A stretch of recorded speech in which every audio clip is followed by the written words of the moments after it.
song is fabulous. No, the opening didn't want to pop in for a minute. I was like, hey, what's happening? Click, click, click, click. Anyways, you guys, welcome to the Melanated Way. I'm Linda. That's April. We are doing the season finale of Match Me Abroad. And we have a lot to say. But let me do a little bit of housekeeping first and foremost. Oh, what is this? Bottom of the screen, you can see where you can support the show. All of your support is absolutely welcomed and grateful.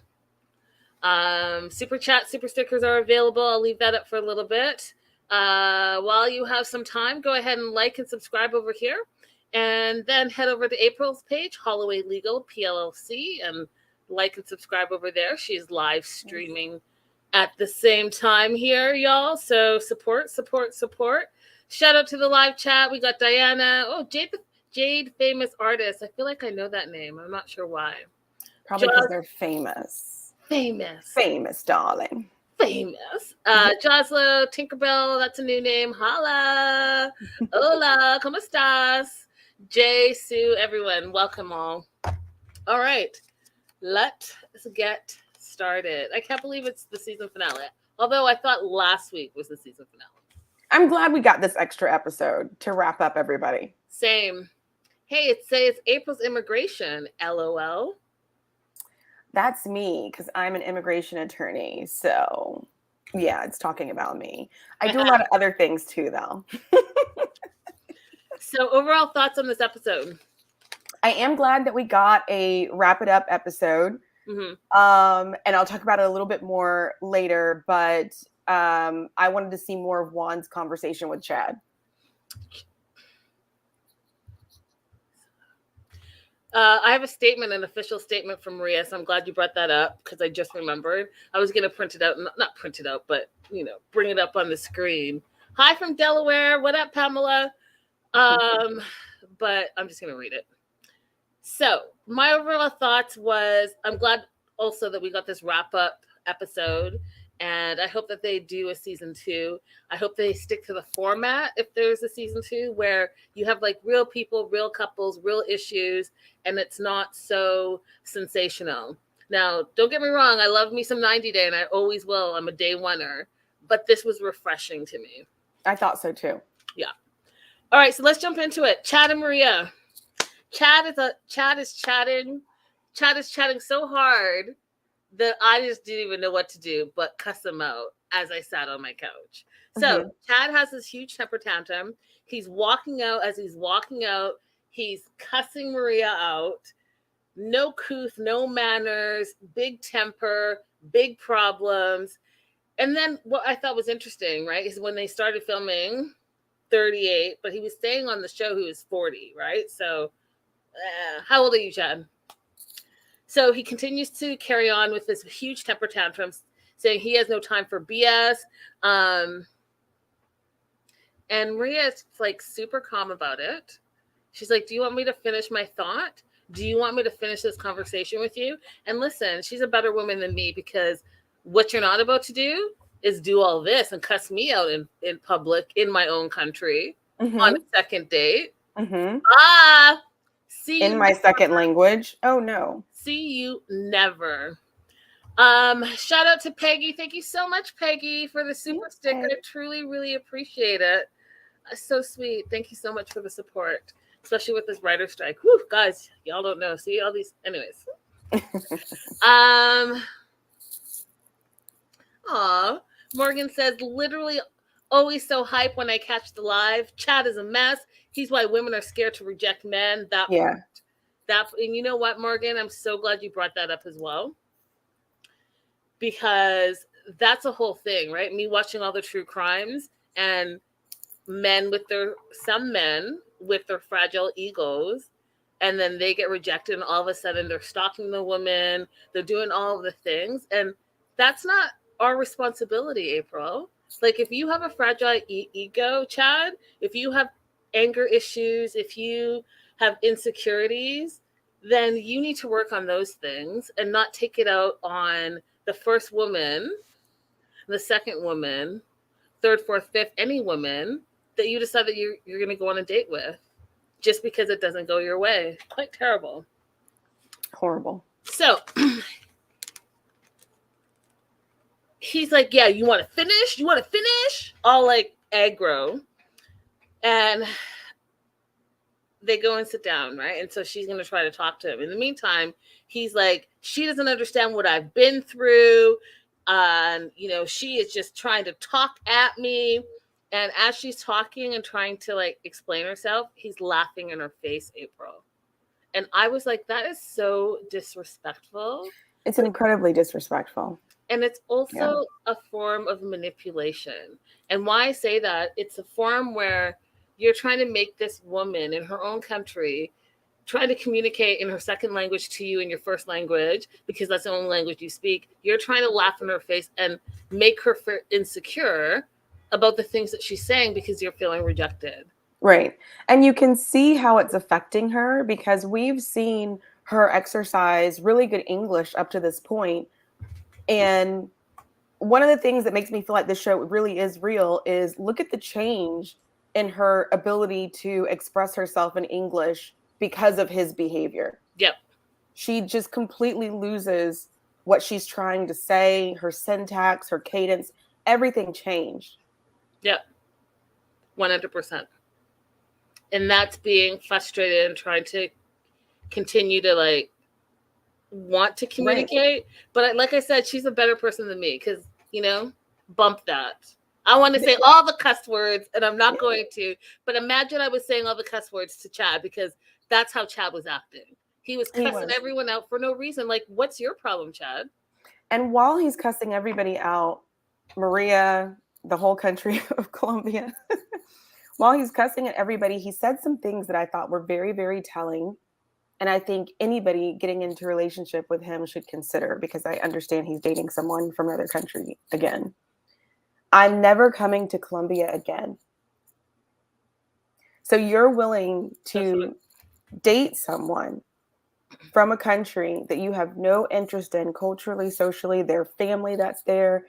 I would expect that if I'm going to date and marry someone from another country, that is an annual trip for me. If we don't live in that country, that's an annual trip for me to go see your family, etc., and so on. So the fact that he would say that, I think anyone who might date him should really pay attention to. Chad's a walking red flag, y'all. Okay? He's a walking red flag. First of all, he's acting like a 4-year-old and not a 40-year-old. Okay, with the temper tantrum and the screaming and the jumping up and the excessive drinking, all of that. That was the first red flag. Then when she's like, you know, I want to be friends, right? Which makes sense because, hey, we've been on 2 dates. Right. So you should calm down. She doesn't even have to extend him friendship. That's it. And she's like, I'm willing to do that. What does he say? And this is another red flag. This is the biggest red flag to me. He says, why? He says, I'm never coming back to Colombia again. So why the F would I give a damn anymore about you? Mm-hmm. Oh, excuse me. And then it goes on to say, and are you done blowing smoke out your ass? Mm-hmm. That's when she started crying. So you guys. She never had a chance to finish anything that she wanted to say. And she seemed like to me, she was trying to find a soft way to say, let's just keep getting to know each other. But he never let her get there. So I'm kind of glad though, because had she given him more opportunity, then we may never have seen this side of him. And she would have invested her time and energy into a relationship that this fool's not even showing his true colors. These are his true colors. Can you imagine? He's like, I'm never coming back to Colombia. So like, why would I give a damn about you anymore? So let me get this straight. You last week were like, do you want to be with me? I want to be with you. And I want you to come back to America and be my wife. And in that same breath, you're like, I'm never coming back to Colombia and I don't give a damn about you. Exactly. So which one is it? So you were literally the definition of a passport bro. You were literally like, insert beautiful Latina here. I don't want to know anything about her. I don't want her to have any goals or aspirations. All I want her to have is long hair, be beautiful, and cater to my every single need and whim. And if she dare says anything that I don't like, then bump that. And to me, April, that is all red flags. All red flags. I mean, the fact that I have exes that I don't want to talk to anymore, but I still care about them as people, right? So the fact that you would just immediately dismiss any care or concern for a person that you said that you just cared about is also, I mean, it's a part of what you just said, but it's also a separate thing. I think when you look at how people treat servers, how they treat, you know, when you're out with somebody, this is like another one of those indicators. Like you cut off somebody that quickly that you said that you cared about. Also, you want to talk about they weren't honest with me? They what? He says that Maria wasn't honest with him and that his past relationships, they weren't honest with him. I feel like he just never knew them. Look at the way he wouldn't let her finish what she was trying to say. So like, imagine being in a relationship like that where you never get to say what you want. And then one day you say what you want. And he's like, well, you lied to me, sir. You never listened to anything that I said before. You never let me say anything. And there's nowhere in there that there was a lie. There were no lies being told. The problem with Chad is that what was coming out of her mouth was not suiting the narrative that he wanted. Had she said, yeah, I would love to come to America and yeah, I want to be with you and you're the one after a couple of dates, his whole narrative would have been different. So he's now saying, oh, she's playing games and he doesn't have time for her BS. Well, no, she's never said anything different. She went on the first date with you. She expressed her concerns. You say you work a lot and you like to cut your grass. Right. That's kind of not what she's into. No. The next date, she tells you that she wants to finish school, so she's not interested in coming to America anytime soon, but maybe, but it's too soon for her, so she wants to give some time to get to know each other. So in the meantime, since you guys live half a world away from each other, she's like, let's be friends, but he didn't want to hear that. To him, be friends means that you are rejecting me, and that's all on Chad and his insecurities and his past trauma. And I think he's awful. I think he's awful. I think he's an awful person. And this is how this plays out for immigration. This is the kind of person who, if you begin a relationship with him, you come to the US on a K visa, for example, every single time you don't do exactly what they want, they're going to call me and say, I want to cancel the visa. Yeah. That's exactly how these kind of men act. Yeah. There's a woman that acts like that on the 90-day franchise, and you all know who she is. And the fact that she actually went to her attorney and be like, I want to cancel his visa, that is not how it works. You think you have power over this man? Once that process starts, you're not the one that's like, hey, let me go in there and pull the visa. I'm not okay, calm down. So be very careful if you are going to date an American, be very careful for that kind of warning sign. There you go. So he takes off. He gets into the rideshare with sexy Juan Pablo. Poor Juan Pablo was subject to this mess. He just kept saying, yeah. Like, whatever, fool. Yeah, sure. He's cussing on the rideshare home. Maria says that his anger is really not about her, which I'm so glad she realizes is about his past and his trauma. And then he's in the ride share, still cussing, says, go to hell, that she can go to hell. And that, Colombia, y'all stand up, because he's like, you're a bunch of BS people. Listen, go ahead and wrap it up, Chad. Wrap it up. And head back over to America and stay in your Timbuktu town and live that Timbuktu life. Because it's clear to me that you don't want to open your mind and open your horizons. If it doesn't fit into your small, narrow-minded mind, then it doesn't fit. And you just want to throw out all the things. And I don't care whether you've had trauma, everyone's had trauma in their life. How about deal with that trauma, which I'm going to talk about shortly, April. So after he tells everyone to go to hell and that they're a bunch of BS people, it's the next day he's packing. Allegedly, he had a few more days to stay, but he has had enough. He is getting out of there. And Juan, his matchmaker, shows up and confronts him about his behavior. And at first, of course, because he does no wrong, because he's one of those people that thinks that they never do wrong, Juan's like, but what did you do? What did you do? And he's like, well, she said this and she was messing around and Juan cut that off. He's like, well, maybe she just needed more time. Mm-hmm. And Juan expressed his disappointment in Chad and realizes that Chad has that trauma and Chad has old patterns that he immediately, you throw in some alcohol and him not getting his way, he immediately reverted back to his old ways. And hence why he has 3 failed engagements, why he, in my opinion, has a chip on his shoulder towards women. And why I think he's going to continue to revert back to the same old and get the same results because he hasn't put in the work to make himself the best version of himself. So Ron's like, do you think you did anything wrong? And do you think your anger was a problem here? And do you feel like you may have been triggered from your past traumas that you have yet to deal with? And that's when he's like, yeah, you're probably right. He mentions his dead dad.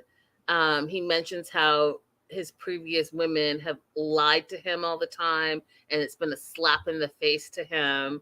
And my note just really says there's a lot of things that he needs to work on as an individual. A ton. I've never seen another person with this many issues. Even the person you referenced earlier, she's definitely got some issues, but he has got like 8 different identifiable issues that need work. I mean, but she's got those same issues. I don't know if you saw her recent situation when she was in New York City, all drunk and putting hands on people that she shouldn't be putting hands on. Oh, dear. But she's a hot mess and has anger issues too. And she needs to lay off her alcohol 100% and keep her hands to herself. That being said, Juan's like, you know what? You should apologize to Maria. And he wants to do it in a voicemail. He wants to do it in a text message. And Juan's like, no, you should leave a voice message. And I thought it was interesting because they were clearly on WhatsApp. And Chad didn't know how to send a voice memo. Of course he doesn't. Wow. I mean, he didn't even say, let me figure it out. He just, I don't know. No. I thought that his apology was terrible. He just mumbled, apologize. And, I said some things that I shouldn't have said. Apology was terrible in my opinion. But Juan said that he did a good job. But I think Juan only said he did a good job because he left a voice memo instead of a text. What do you think, April? I also didn't think it was a good apology, but it was better than what I expected from him. I did not expect for him to take any responsibility. So that was, I'm not saying it was okay, but it was way more than what I thought Juan was going to get out of him, which is why I said earlier, I wish I could have seen more of his conversation with Juan because I feel like it had to be much longer. I don't think he just did a 180 right there and was like, oh, I guess I am wrong a little bit. There had to be more to it. Yeah. And I would love to see how Juan got into that with him. Yeah, 100%. So he's going back to Pleasant View, Timbuktu, to cut his grass and to keep on going. We find out in the end credits that, hold on, Natalie, Mark, Michelle. We find out that Maria accepted his apology, but they never spoke again. Good for her. but he's determined to find a wife. So he continued dating online instead of going to therapy and dealing with his issues and dealing with his trauma and dealing with his angers. He decided that instead he's going to continue his same old pattern. So keep dating, ignore my issues, and just keep dating. So allegedly, you guys, and this was the kicker to me, he met a woman from Germany online and he plans on going there to propose. So he's learned nothing from this experience. Going through it, he learned nothing, but perhaps watching it, maybe something will happen. Maybe something will snap in him. You don't believe it could possibly happen? No. Okay. He doesn't want to, he would have to put in real work. He would have to want to change, and I don't think he thinks he needs to change, and that's the problem. Maria's official statement says, "Hello, everyone. I'm Maria from Match Me Abroad. I wish him," meaning Chad, "the best, but he needs to work on himself before considering being engaged. Thanks for all the support." Absolutely. What a wonderful he had wonderful dates. He just never took the time to get to know either one of them. Because it wasn't about them, April. Yeah, you're right. Insert Latina here. Exactly. All right, moving on to Harold and Michaela. Oh boy. Overall thoughts. Boy. Oh wait, I have a real question about Chad. No, I don't anymore. We talked about it. What was it? I was going to ask you, what do you think that he was saying that Maria lied about? Oh, but we kind of talked about it. Yeah, we did. Yeah. Okay, Harold. Okay, Harold. Overall thoughts of Harold and Michaela. Why, Harold?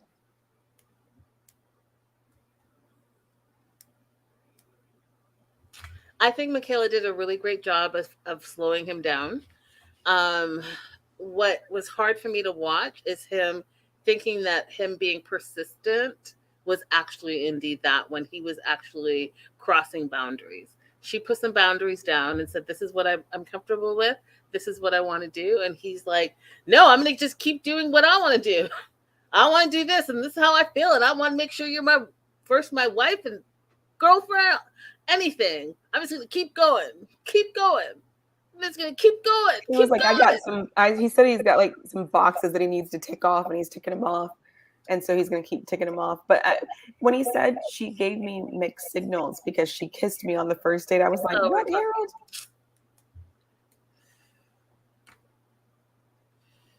How's that a mixed signal when you asked for a kiss? That part. So Harold's heartbroken, doesn't understand why Michaela doesn't want to be his girlfriend, but he's not giving up, y'all. And one of the things I thought was bad editing is he says in this little segment that he's leaving today, but he's going to meet Michaela at her apartment first, because it's going to be the last chance he can be with her in her city before he heads back home, right? So he was hoping, he said, that he would be coming over to her house as a boyfriend and not just as Harold. Now, you guys, the reason why Harold wanted to come over, right, which is just like how he showed up after not hearing from her. He took the train to her city, called until he got a hold of her, is because this fool wanted this to be a sex trip too. Sorry, not sorry. So he wanted to come over, quote, as the boyfriend and have sex. That really is what he said. I mean, he basically was like, I was hoping to spend the night and we would be intimate. I'm like, Harold, Jesus. So much. But so he feels bad because he feels like, quote, he's starting from step one. Well, Harold, again, how many dates did you go on? You went from 0 to 1,000 prenups before you even met the person. Insert woman here, and even insert blonde here. Because if the blonde from the paddle boating paid any attention to you, you would have said you loved her. Absolutely. So let's not act like you're brand new right now. So he gets to her house. She welcomes him. I'm petty. So I laughed when he tripped on his way in with his suitcase. Oh, and why does he have a suitcase? Well, because he stayed at the hotel, right? Just why didn't he leave it at the hotel? Because he's leaving immediately to the train.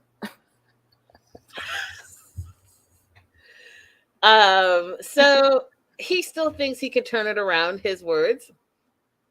And he really wants to talk to Michaela for the umpteenth time about their future, issues about their future. He wants to talk to her about all the things that he's been talking to her from the jump, y'all. And she keeps saying, it's too fast. I'm not ready. I need to take my time. I've only gone an X number of dates with you. I've only known you for a week. Like, what more can I tell you? But no, here we are. So he goes into this whole, like, well, who are we? Where are we going to be? What are we going to do? Are you going to be my woman? She's like, listen, Harold, listen. It's only been a week. And even though this seems like a hard decision, I need time. It's only been a week and you live far away. Yes, I like you, but it's a hard decision because you know what? I love my city and I love my family, which was the realest of the real things to say, right? Because if she commits to him, then he's thinking that she's committing to him, to moving to America, to establishing herself over there and starting her life over there with him all over. And she's saying, I don't know if I can do that because I love my city and I love my family. But Harold's not hearing any of that stuff because guess what? Just like Chad, it's what he wants and what he's ready for. And if you guys heard him, he said, I've been preparing for this for years now, a couple of years now. And so I need Michaela to catch up to where I am. And I'm like, so again, you've been preparing for love and then just insert any female there? Basically, that's what he's been doing. And when he says that, like, oh, I need for her to catch up, she's not saying she needs more time for what he's thinking. She wants to just like date slowly and get to know each other. Mm-hmm. So he's not even understanding when she says that. Choosing not to understand. He's choosing not to understand. And because he's autistic, we also have to say he's choosing not to ask more questions and get more information. He's just going with the data set that he has in his own head without saying, oh, wait a minute, I might be perceiving this wrong. I might not be listening. Let me ask some more questions about what she wants and how she feels and not just keep imposing what I want. That part. So he goes on to say, like April said earlier, that he felt that because they kissed on the first date that they would be automatically boyfriend and girlfriend, which makes no sense to me. And I'm going to chalk that up to his inexperience. I'm going to try that on my next date, see how it goes. We kissed. We together now. That was a binding contract, in case you didn't know. Yeah. We go together now. Right. So I packed a bag and I will be coming to meet your parents. Right. So go ahead and pin me their address and I'll be there shortly. Just start sharing your location with me. That part. Permanently. That's who we are now. Because we kissed. So even though she said all this stuff too soon, loves her city, loves her family, Harold decides that he's still going to pull out the ring, y'all. So he pulls out the ring. And he said, I did buy this too. And her face was like, what in the what? And he shows her the ring and she's like, it's beautiful. It's nice. I can't marry you.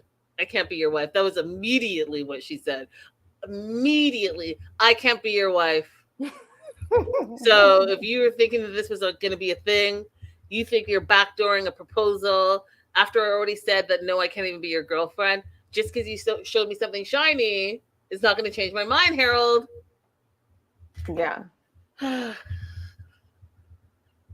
So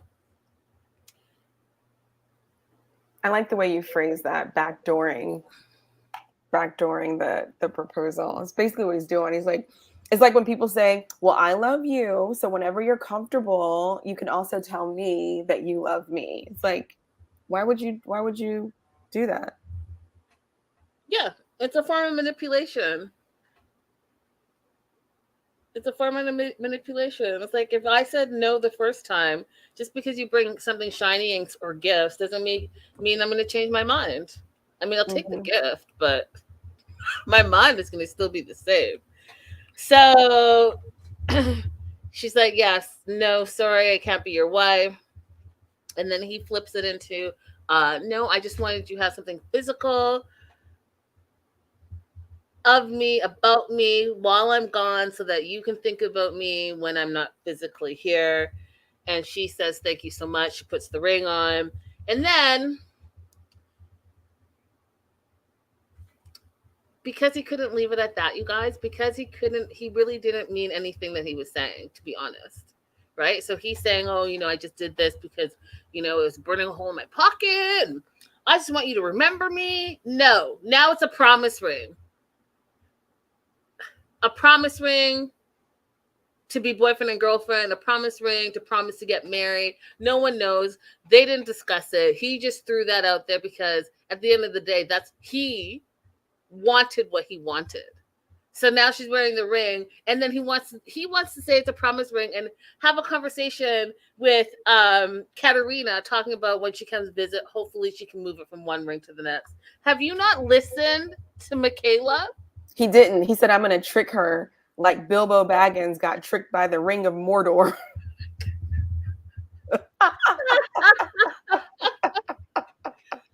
He's like, as soon as she slipped it on her finger, that one fairy that thought that she could handle the power of the ring, and she slips it on and turns it. This fool right here. Let me just get the ring on her finger.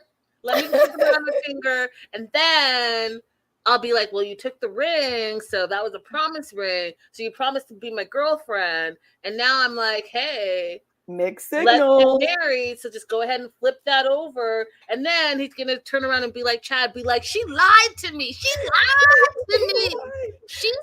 she'd be my girlfriend. No, Harold. None of that happened. Okay? Yeah. I would not be surprised if he at some point asked for that ring back. Hi, Poland. Oh, everyone say hi to Vanny.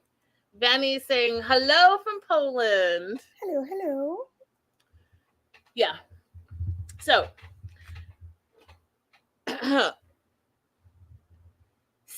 he goes on to say that he loves her. He can't wait for her to come visit. She talks about like maybe in 3 months, she'll take some vacation days and come visit him in America. And this is where, you guys, I almost choked. When I tell you something, I'm gonna lay it out for you. And normally I don't lay out stuff like this, but it serves me right because I was not ready, and I should always be ready. I was lying on my couch, having a drink, okay, about to swallow the drink when I say I choked to the max. Because Michaela said, okay, well, basically, text me when you arrive home safe. You got the ring on, y'all. She's like, peace out. Text when you get back over in America. But this ring has no power over me. And then Harold's like, wait, what? I thought we would be talking a little bit more than that. I thought we'd be FaceTiming and talking a lot. And she's like, yeah, no, just text me when you land safe. I spit out my drink, you guys, all over me. It was a mess. And I deserved it. Yeah, that was really funny. He's like, well, I think that step one will be us just working on our communication. Like, you still are not listening. She's like, deuces. And so he feels like it's the beginning of something bigger. Given time, he feels that she's going to come around. So again, as I keep telling you guys, like, he's hearing what he wants to hear and creating the narrative that he can be comfortable with. And she blows him a kiss as he gets into the ride chair. He grabs it like you see on TV, which I just thought was so corny, but whatever. I do it with my nieces and nephews. That's the appropriate age for that. So it's the next day, and which is so weird because, again, I don't know if it was the editing, but like, were you leaving back to Prague? Is that what you were saying? Or were you leaving that day? Because it made it seem like you and your suitcase were going back to America. That's what I thought. But he was still there the next day. So he met up with Katerina, tells her all about how it went. Because, the last time she saw him, he was about to propose against her wisdom. And he told her, he's like, yeah, she's not ready. She didn't even want to be my girlfriend, but I did give her the ring and yada, yada, yada. And Katerina's like, well, yeah, it takes time to develop deep feelings. And Harold liked to tap himself on the back and said, listen, y'all, this is Harold speaking, said he was really reading her and he decided to back off. No, Harold, she slowed you down. And she was not putting up with all the things you were laying out. You were harassing her in the rideshare. You're harassing her at the restaurant. You're harassing her at her apartment. All about be my girlfriend, be my wife, be my girlfriend, be my wife. What is this? What is this relationship? What are we going to do? Ah! And she just held her ground. And she's like, no, Harold, I'm not ready, Harold. It's too early, Harold. Shh. Remember when they were doing yoga? Quiet, Harold. Ridiculous. That's still the best thing. So he tells Katerina that he loves Michaela. He has 4 pillars that he always looks for in a relationship: trust, love, sci-fi, and attraction. And she fits the bill completely. He has a lot of love to give her. And he now realizes from this trip that he deserves love, which I think is good. Then he says, when asked by the producer, are you actually really happy? He's like, yeah, well, I'm happy, sad, right? He's like, I didn't leave here with a wife or a girlfriend, but I left with a romantic connection. And I was like, okay. Okay.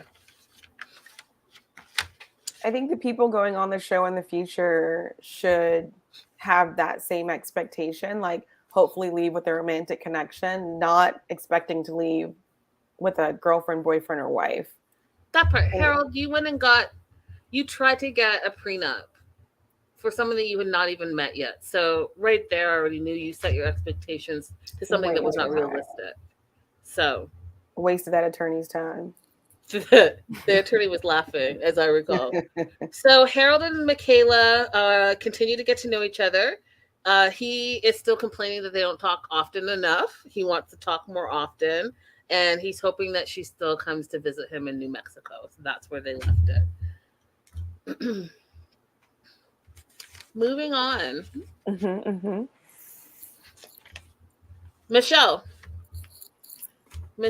and Pavel. Very excited for them. I, hope that he comes to visit and they continue seeing each other. I think she said she was open to moving there as well. So, hopefully they get some good back and forth in and just, I like them together. I like them together, and I liked her and how she represented herself. So she's leaving Prague.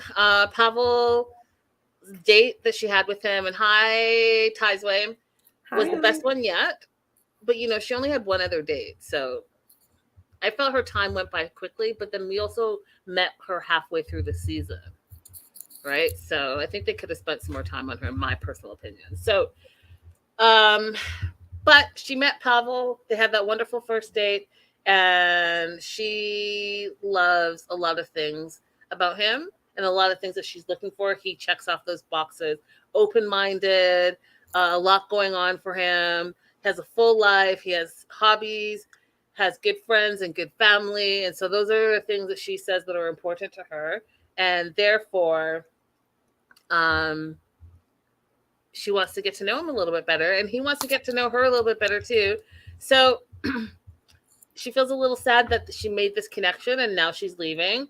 And it really sucks that they really didn't have enough time together. They had one date. But if this was Harold, Harold would be like, one day, let's go. Let's get married. You and I go together. Harold would have been like, she offered to take me to the airport, so that means she's ready to have my babies.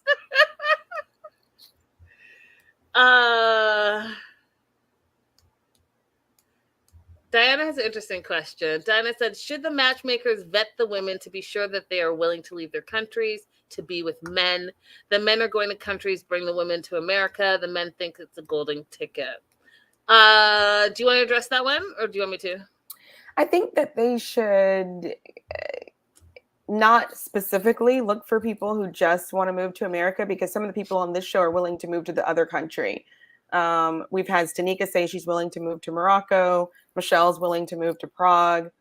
But I think that for some of the people, they have to balance out the qualities that are going to make them a good companion to the person versus other qualities. Like Michaela was a better match for Harold on personality matters. So that probably outranked her willingness, or how, strong her willingness was to move out of her country.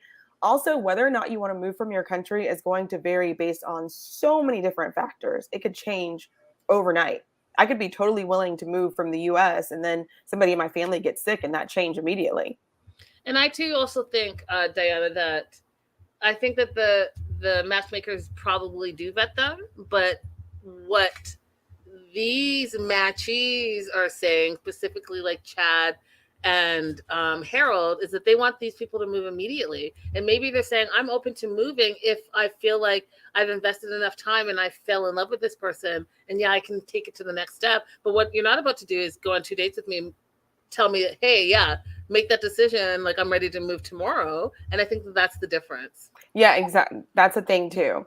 And if you're talking about from an immigration perspective, you want to date for a while. You want to establish a strong relationship so that you have a better chance of your application being granted. You don't want to just meet. I mean, like, you can get your application granted after meeting one time, but it's not the strongest application. Yeah.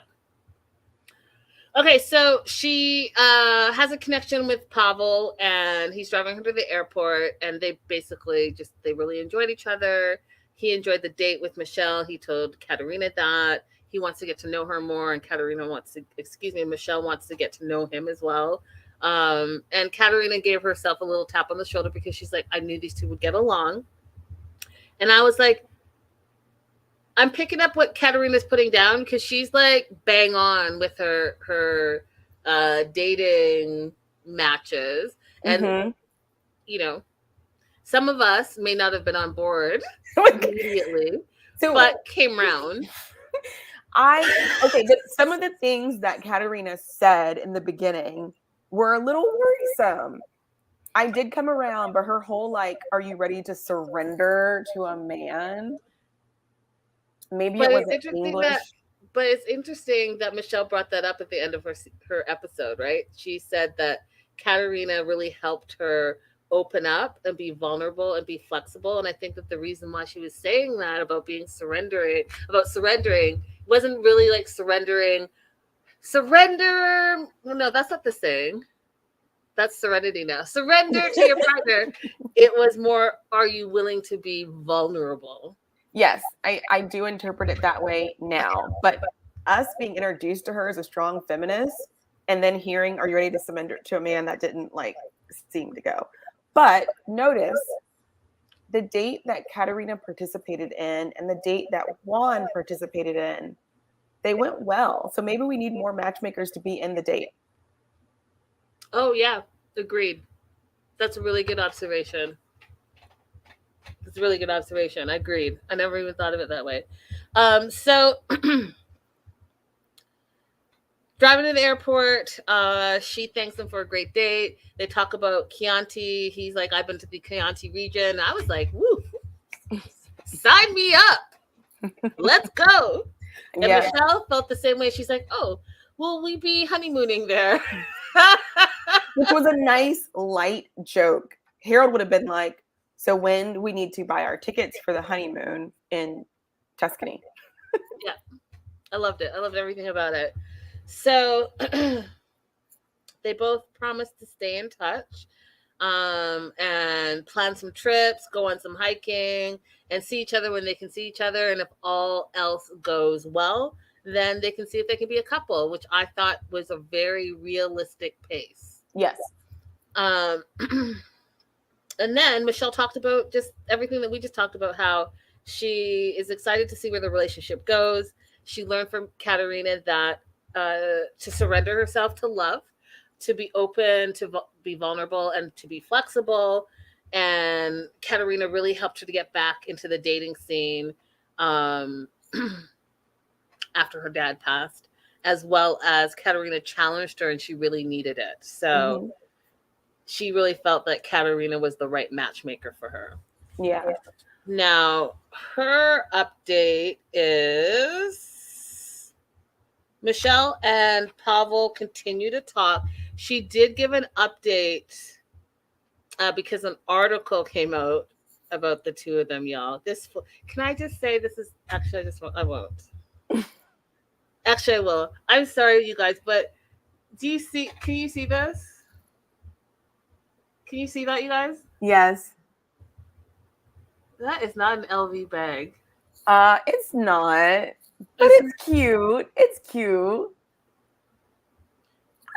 No, it's not, April. I love that you are so kind, because I'm going to tell you that this person here is not trying to make it seem like, oh, that's just a cute bag. Actually, let me not get sidetracked. I was about to show you guys something. Who is it being a poser? I am not even going to comment. You know who it is. International superstar. He's back from his concerts in London. His concerts turned meet and greet. Okay, back to Match Me Abroad.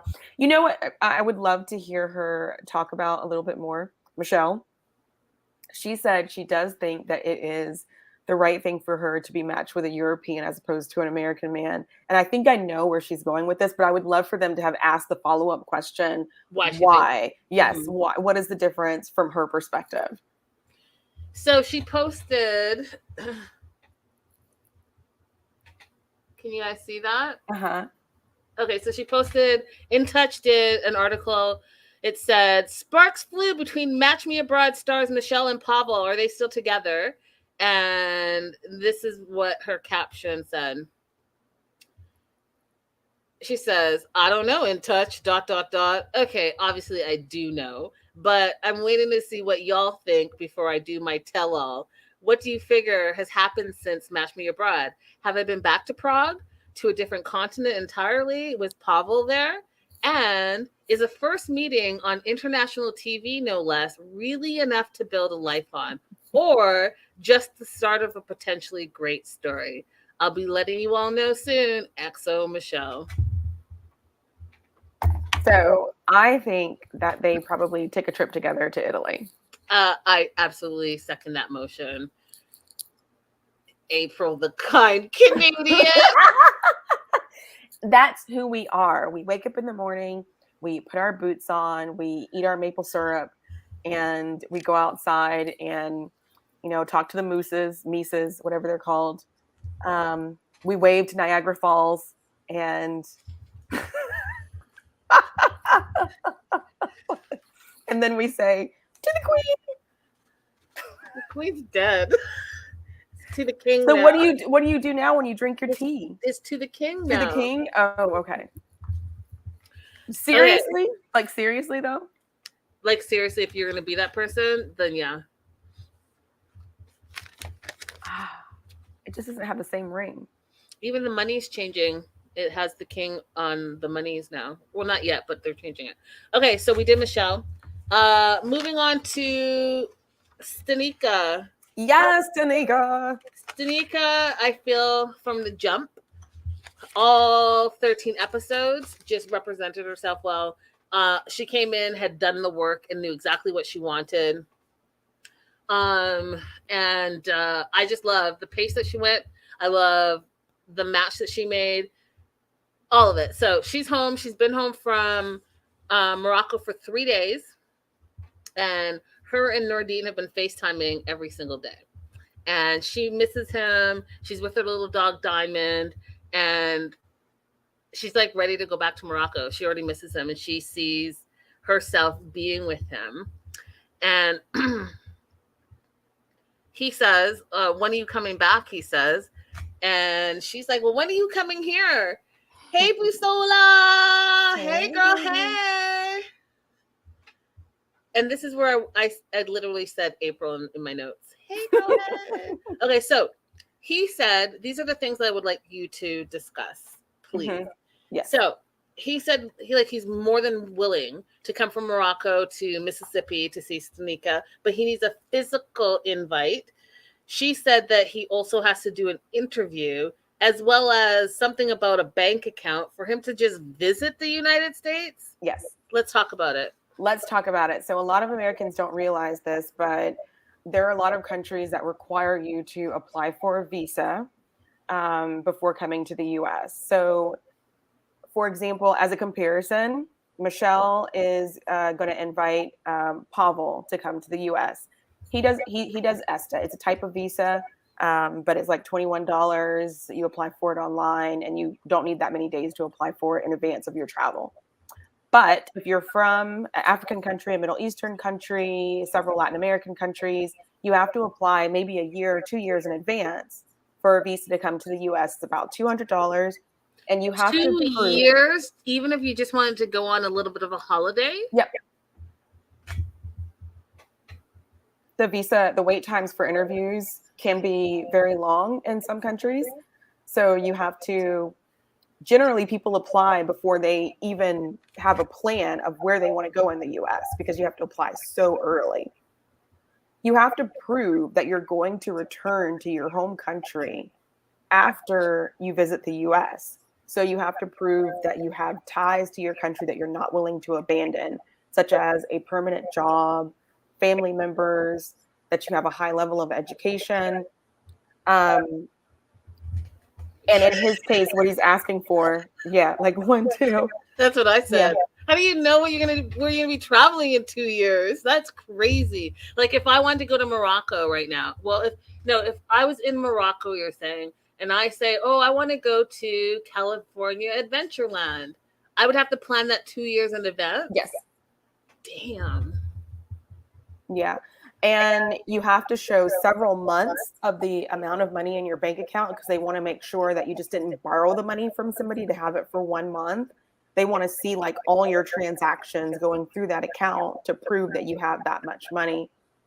I used to moonlight in these non-immigrant Facebook groups because I was trying to understand their perspective.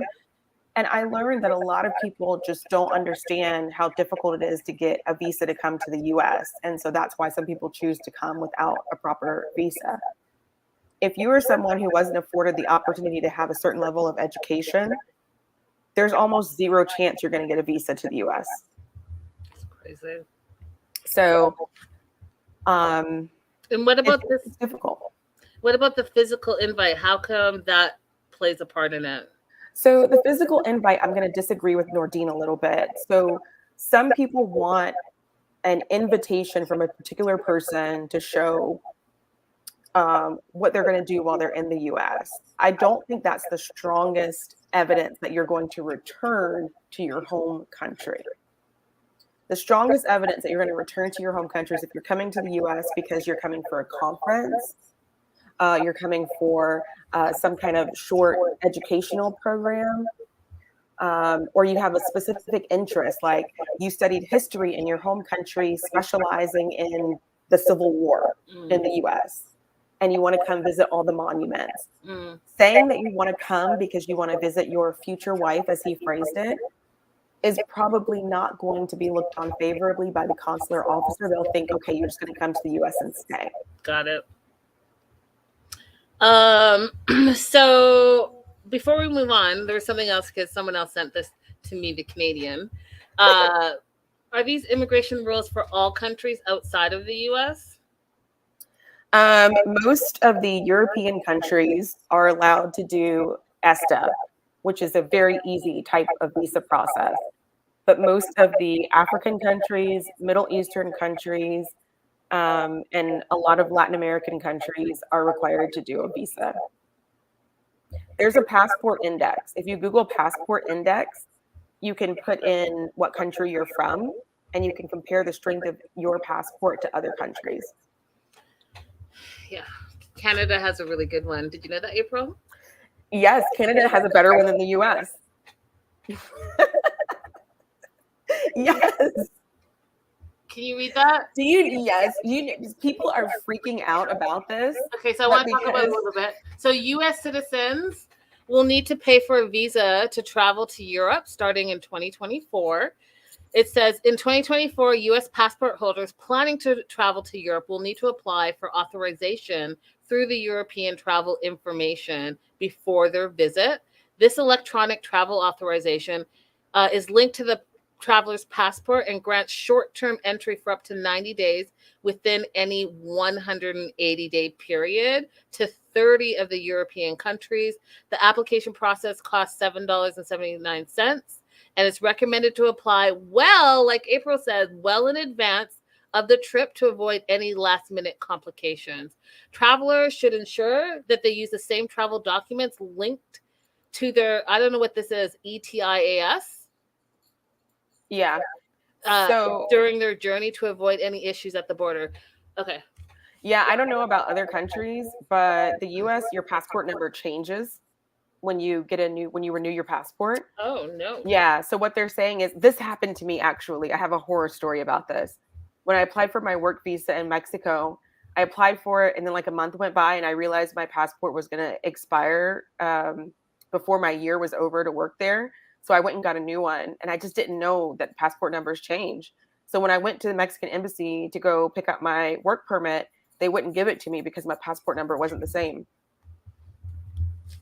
So for this travel visa for Europe for Americans, what do you think that turnaround time is going to look like? I don't know because it's new, but I'm not surprised. They're just doing to us what we've been doing to them. So you guys, if you're planning any trips next year and you are American, you're going to want to look into that because it sounds to me like, I don't know if you've ever dealt with anything immigration, you guys, but it does not happen overnight. No, it doesn't. And even I find Americans who get incredulous when you land somewhere and they're like, oh, you have to pay $18 for a visa or you have to pay $12. When I went to Indonesia, it was like $9 and people were incredulous. And I'm like, do you understand what we do to other people? Do you? Yep. That part.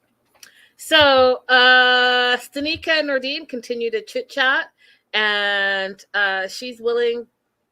So he wants to see her. So how are we going to do this? Is he going to come there? Is that going to take too long? She's willing to go back there. And he is more than happy to have her back because he wants to feel her physically. He wants to touch her, wants to kiss her, wants to be with her. And he basically says actions speak louder than words. So let's just stop talking and have more action. And Stink is all about it. She's like, you know what? I can see myself with Nordine long term. I can see a life with him. I could even see children with him. And she could also see herself moving to Morocco. And so she's looking forward to the future, which I think is a great thing, you guys, because it's not only about, hey, let's go to America. It's like, we can live anywhere if we can make it work out for each other. And the update on Stanika.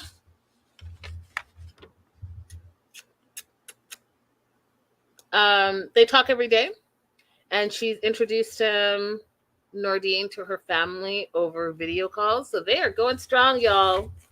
And I am happy about it. She deserves all that. She deserves all that. If he wants to do some stanky hanky, what did that guy call it? What? Hanky panky? Hanky panky, is that what he said? If he wants to do hanky panky, they might want to meet somewhere outside of Morocco. Right? Don't get in trouble now, Stanika. Yes, Pedro. He was the one who called it hanky panky. Hanky panky. Pedro. Family Chantel's coming back, y'all. That's a little bit of tea you probably didn't know. Is she going to be dating Drake on the show? That is all I'm going to tell y'all. You want more news and gossip? Go ahead and head over to our Patreon. Thank you. You're not all doing everything for free. So that's it, you guys. It was a great season. I hope that they do season 2 of this and stick again to the format, stick to like real people. Oh, Seychelles. I would love to go there. Incredibly romantic. Oh, so Or beautiful. so I'm told. Yeah, so I hope that they have a second season. In the meantime, April and I will continue our journey on Tuesdays. We are going to start covering 90 Day Fiancé UK from the beginning. So next week we will be covering episode 1. Come back. And as per usual, you'll get the perspective of the immigration attorney and the perspective of 2 Canadians.